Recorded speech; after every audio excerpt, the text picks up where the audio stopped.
Salam alaikum. Alors, je remercie l'association de pédiatres de la région de Saint-Sift de m'avoir donné l'occasion de partager avec vous ces observations. Alors, je vais vous dire d'emblée, j'ai 5 observations. Bon, vous m'arrêtez pour ne pas abuser du temps. Alors, c'est des observations de terrain. Je vais partir du passé vers aujourd'hui, parce que les choses ont changé. Et je vais commencer par cette observation. Il s'agissait d'un garçon de 12 ans qui est suivi depuis l'âge de 2 ans pour une anémie hypochrome microcytaire résistante au traitement martial. Il a été polytransfusé et l'anémie elle chutait jusqu'à 1,9 g par litre. Donc, dans la discussion, c'est la discussion de toute anémie qui ne répond pas au traitement martial. Ce n'est pas les étiologies que vous connaissez. Voilà ce qu'il présente cliniquement. Alors, vous voyez ces images, je vais vous les décrire, ces aspects comme des petits nodules en tétine de caoutchouc. C'est bleuâtre en tétine de caoutchouc. Donc, est-ce que vous avez une petite idée? Il y a une question qu'il faut poser. Vasculaire, oui. On est dans le vasculaire. Très, très bien, madame. Donc, la question qu'il faut poser, c'est laquelle? Non.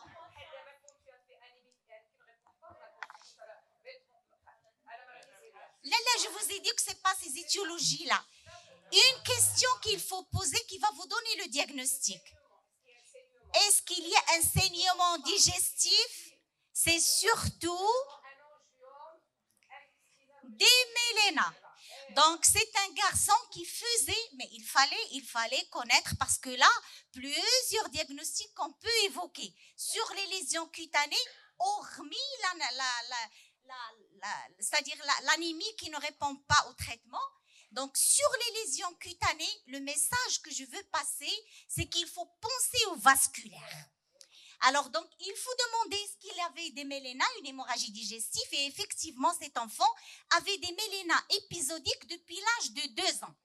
La fibroscopie a montré 3 angiomes gastriques, indiodénales. La colonoscopie a montré également voilà. Donc, regardez donc les malformations veineuses. Donc, qui a une idée sur le nom de ce syndrome? Oui, c'est le syndrome de Bean ou Blue Blood Rubber syndrome. Donc, c'est un syndrome qui est une malformation veineuse disséminée cutaneo-digestive. Donc, c'est l'association cutaneo-digestive.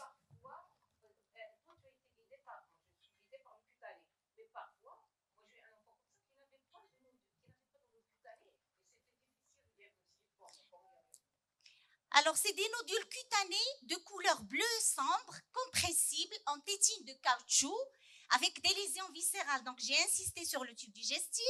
Il fait des hémorragies comme complications. Et bien sûr, donc, le traitement, ça part du laser, la cryochirurgie, la résection intestinale, les corticoïdes, l'interféron, l'injection sclérosante. Tout a été utilisé. Et je vous informe que maintenant, la biothérapie pose également ses pieds ici.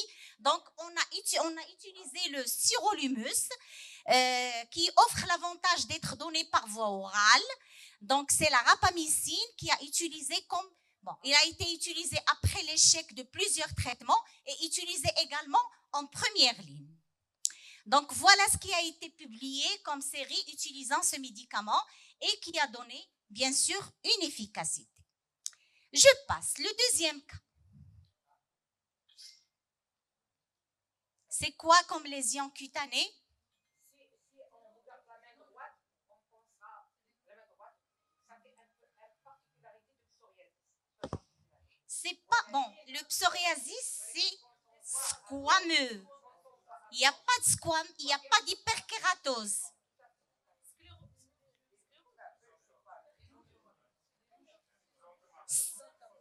C'est des xanthomes. Alors, je vous présente ce malade parce que c'est un ancien malade. Les 2 malades à l'époque où j'étais PA. Donc, ça fait des années. Donc, les choses ont changé.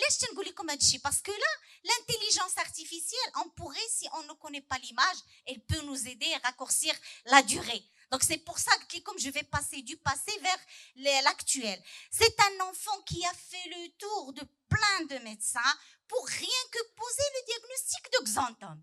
Donc, c'est pas nous qui avons posé. Par honnêteté, c'est les dermatos qui ont posé donc le diagnostic de Xanthome. Et puisque c'est diffus et c'est des localisations péritendineuses, c'est particulier, donc c'est une xanthelasma, donc xanthomatose. Et devant ce genre de malade, il faut regarder. Donc là, c'est le genou, regardez, le coude et le genou, c'est vraiment caricatural comme image, voilà, sur les fesses. Donc c'est des xanthomes cutanés.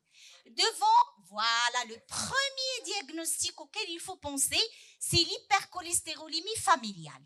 C'est très important parce que c'est des malades, s'ils ont la forme monogénique, ils vont faire des complications cardiovasculaires très importantes.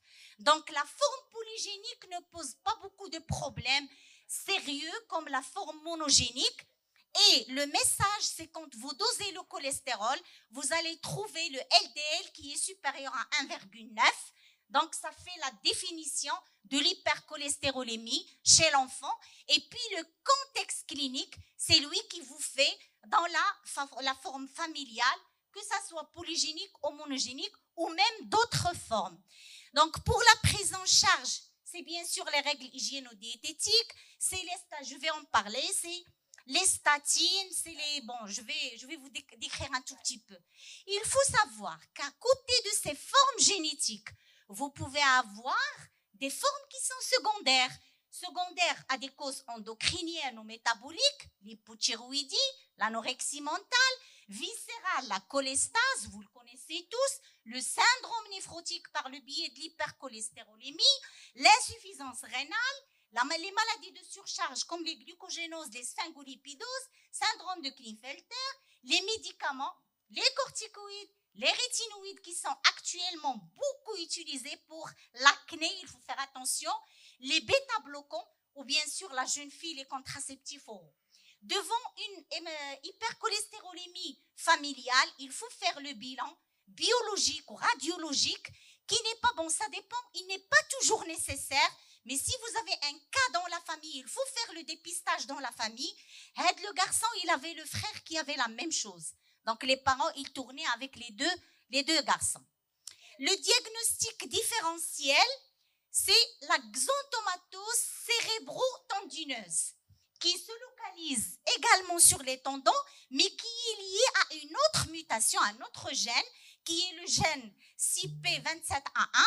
Et les symptômes, ils sont très variables et peuvent affecter plusieurs systèmes de l'organisme, notamment le système nerveux et les tendons. Dans l'hypercholestérolémie familiale, vous avez le risque d'avoir AVC, mais pas une symptomatologie purement neurologique.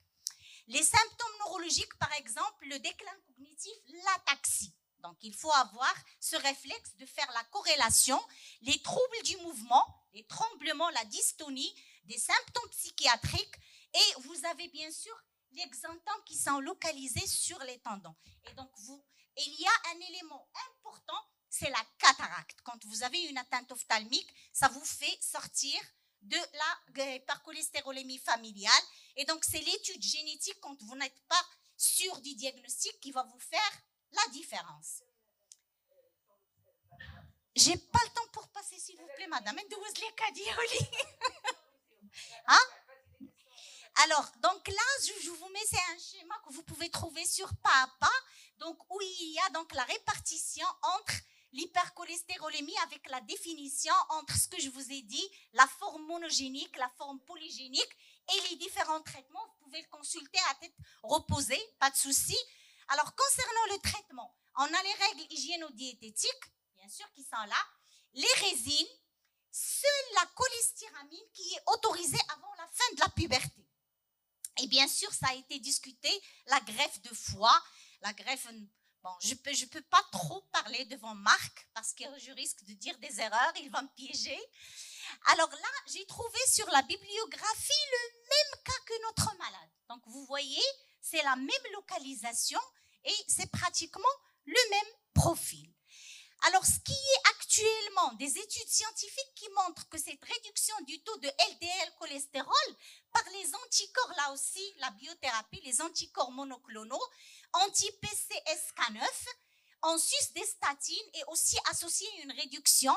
Donc, je vous transmets juste le message comme quoi il y a des actualités thérapeutiques, même si on n'en dispose pas chez nous. Troisième observation, c'est un garçon âgé de 2 mois, hospitalisé pour des troubles ioniques survenus dans un contexte d'extrophie vésicale, qui est opéré 3 semaines plus tôt. Aucun antécédent familial pathologique. Absence de signes de déshydratation clinique. Donc, il est cliniquement non déshydraté.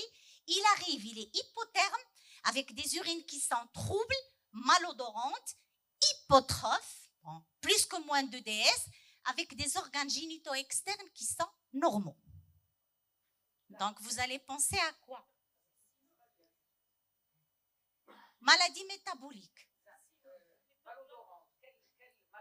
C'est-à-dire changement de l'odeur. Normalement, les enfants qui ont des uropathies, non, je ne parle pas d'odeur, non, aigre, non. C'est pas ça n'oriente pas vers l'hallucinose ou vers, non. Alors là, il y a une association qui fait l'observation. Qu'est-ce que vous allez demander comme bilan? Ionogramme. Voilà. Alors, à l'ionogramme, hyponatrémie à 117, hyperkaliémie à 6,75, des bicarres à 16 et une hypochlorémie à 95. Il ne vomit pas et il n'a pas de diarrhée. La surrénale, très bien. Eh bien, c'est un syndrome. Alors, on a continué pour innocenter les surrénales. La cortisolémie, elle est normale. L'aldostérone, elle est très élevée. La rénine plasmatique est très élevée. Et donc, c'est le syndrome de pseudo-hyperaldostéronisme qui se voit dans les uropathies malformatives. Donc, ce cas illustre une forme secondaire de pseudo-hyperaldostéronisme primaire qui est décrit dans la littérature. Et donc, ça associe une association. Ce sont des rats qui vont perdre leur sel, mais qui vont garder le potassium. Et de ce fait-là, on a une hyponatrémie et une hyperkaliémie. Donc, il faut corriger. Le mécanisme physiopathe, il repose probablement sur une immaturité tubulaire, parce que ça se voit surtout chez les tout petits, accentué par l'inflammation locale, causée bien sûr par l'infection, et qui est responsable du blocage fonctionnel du canal sodique. Donc, la principale difficulté diagnostique, elle réside dans le fait que ça soit central, c'est-à-dire qu'il faut innocenter les surrénales. C'est pourquoi on l'appelle pseudo-hyperaldostéronisme. Donc, c'est un groupe de troubles héréditaires rares dans lesquels les reins retiennent trop de potassium et excrètent trop de sodium et d'eau, ce qui entraîne une hypotension. Donc, il est hypotendu, il a un état hémodynamique instable, pas à cause de la déshydratation, mais plutôt par la perte des ions au niveau des urines. Le traitement, il consiste en un régime riche en sodium.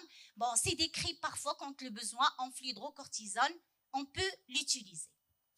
La quatrième observation, c'est une fille qui est âgée de 11 ans, qui consulte depuis l'âge de 3-4 ans pour des douleurs des membres inférieurs, une impotence fonctionnelle qui s'est installée depuis l'âge de 7 ans.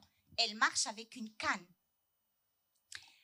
Alors, elle arrive, donc elle m'a été adressée quand elle est rentrée, donc j'ai enlevé la canne, j'ai essayé de voir de quoi s'agit-il. Je vous informe qu'elle a une tuméfaction de l'extrémité inférieure et si vous remarquez, elle a une asymétrie des 2 membres inférieurs. Donc, vous voyez, donc j'ai essayé de zoomer un tout petit peu sur la tuméfaction. On ne peut pas toucher. C'est comme l'algodystrophie. Et vraiment, donc, elle a vu plein de médecins, elle a vu plein de... Quels sont les diagnostics? Unilatéral. Elle a des douleurs de l'autre côté, mais c'est surtout ce pied-là qui la dérange. Donc là, pour moi, je me suis dit, c'est pas une AGI, mais j'ai pensé une ostéomyélite multifocale récidivante. Bon, les diagnostics rares des internistes, les anomalies? Non, c'est pas un lymphœdème. C'est pas un membre qui est gonflé. C'est un membre qui est chaud, qui fait mal. Mais je suis d'accord, le lymphœdème, c'est pas rouge depuis l'âge, depuis le bas âge. Alors, qu'est-ce que j'ai fait? J'ai fait ce que doit faire un médecin. Je me suis dit, c'est une ostéomyélite chronique, peut-être, si récurrente. J'ai déshabillé ma malade. Regardez ce que j'ai trouvé. C'est une phacomatose. Donc, il a fallu des années pour poser le diagnostic. C'est évident, elle répond. Et vous voyez donc, elle n'a pas de neurofibrome. Elle n'a pas de neurofibrome. Et là, donc, quand elle est rentrée, j'ai senti qu'elle était asymétrique et qu'elle avait un thorax qui était un petit peu réduit. Donc, regardez donc l'asymétrie, elle est évidente en position debout. Et vous voyez le thorax, il est un peu trapu. Donc, j'ai vu les taches café au lait. Donc, je suis sur une phacomatose, très probablement type 1, une neurofibromatose type 1, la maladie de Recklinghausen. Et j'ai demandé une imagerie qui m'a confirmé le diagnostic de l'atteinte et osseuse et musculaire. Donc, je viens de la voir, on a tout demandé chez cette petite, il faut faire, bon, je vais vous dire tout ça. Donc, regardez la teinte, les images. Bon, ça c'est l'os, et regardez la teinte musculaire. Donc, elle a des tumeurs, donc au niveau plexiforme, au niveau des muscles aussi. Donc, voilà les manifestations orthopédiques des phacomateuses. Je ne peux pas parler également devant mon maître, professeur Qsayar. Alors, donc, regardez donc, toutes les déformations qu'on peut avoir. Donc, ça peut donner des pseudarthroses congénitales qui sont diagnostiquées dans l'enfance, des lésions désolantes aussi qui sont fréquentes. Voilà ce que ça donne également. La neurofibromatose, comme vous le savez, c'est un syndrome neurocutané, un syndrome avec des manifestations neurologiques et cutanées. Donc, on a des proliférations qui se font au niveau des nerfs, donc depuis l'insertion jusqu'à la terminaison, et également au niveau de la peau, c'est les neurofibromes. Donc, il existe 3 types de neurofibromatose. Là, le type 1, le NF1, c'est le plus fréquent, le plus connu. Le type 2, il se différencie du type 1 par l'atteinte cochléaire. Donc, c'est des malades qui ont un trouble de la marche. Et la schwannomatose qui reste plus rare. Vous voyez, donc là, c'est un schwannom, donc au niveau de l'orbite. Là, vous avez les neurofibromes. Et il faut adresser bien sûr le malade pour l'examen ophtalmo. Il y a les nodules de Lisch, mais il y a autre chose. Voilà, donc la maladie de Recklinghausen, elle est multiviscérale, génétique. Le primum movens, c'est une surcroissance du tissu conjonctif qui se trouve dans les os, les muscles, les tendons, les ligaments et la peau. Donc, voilà comment on a les lésions. Donc, c'est des taches café au lait ou des neurofibromes, des tumeurs ou vasculaires, des dysplasies. Épilepsie, compression médulaire, AVC, manifestations oculaires, attention, gliome oculaire. هاد les malades reçus, يبقى يمشي عند l'ophtalmo. Des tumeurs cérébrales ou de la pseudarthrose, des problèmes endocriniens. Le piège, c'est le diagnostic s'établit lors de la recherche étiologique des différentes manifestations cliniques. Donc, il faut savoir. Et puis, il y a une association qui n'est pas rare au phéochromocytome. Ça veut dire que c'est des malades pour qui il faut prendre la tension artérielle. Non, j'ai vu la mère, bon, j'ai pas encore vu la fratrie, mais pour la mère, c'est la seule qui présente. Les lésions cutanées ne la dérangent pas. Elle s'est habituée.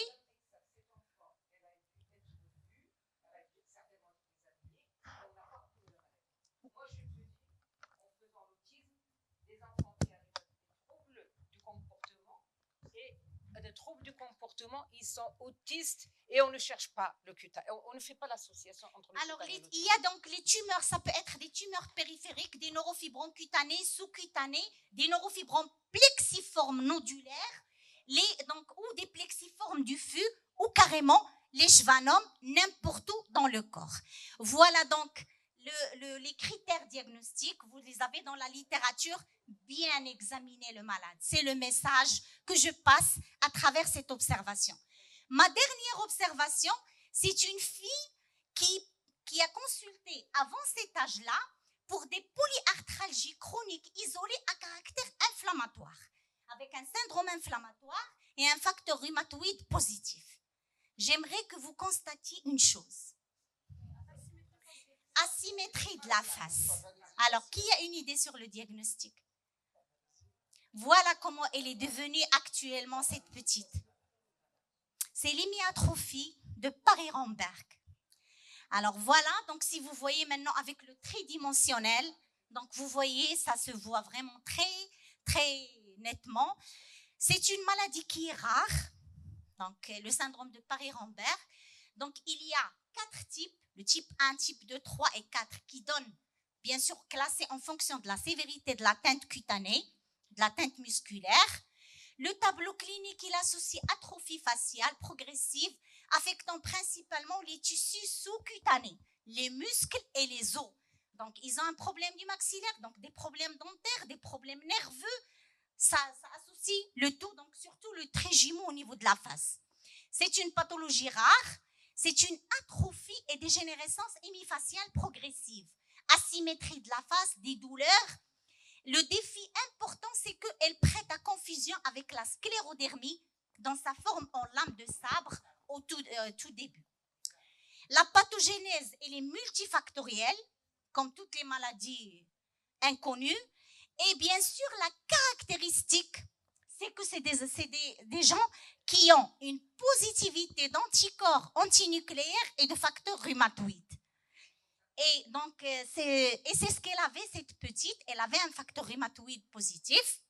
Ce syndrome-là, il peut être associé à des anomalies cardiaques, rhumatologiques, endocriniennes, une hypertrophie myocardique, donc consultation cardiaque obligatoire, des infections et qui peut prêter également ou s'associer à la sclérodermie linéaire en coup de sabre.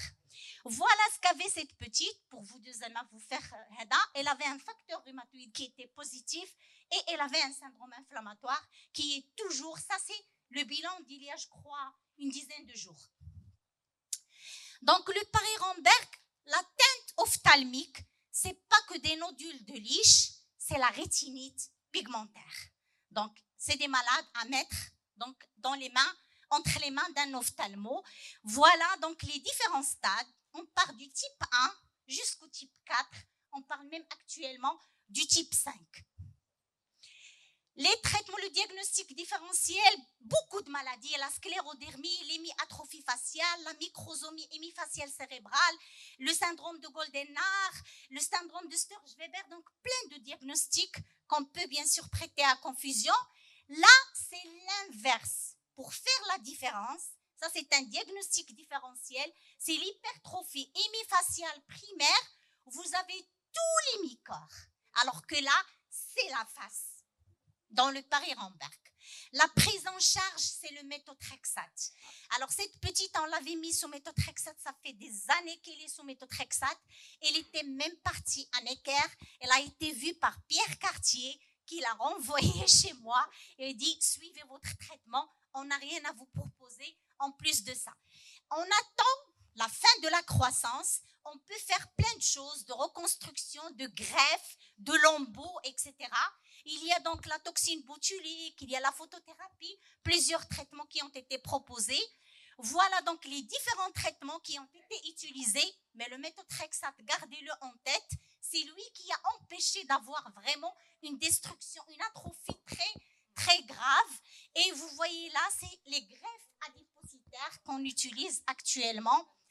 Et donc, je vous remercie. Tous mes remerciements à mon équipe et à tous les pédiatres et les médecins qui ont confiance en moi et qui m'adressent leurs malades. Je vous remercie.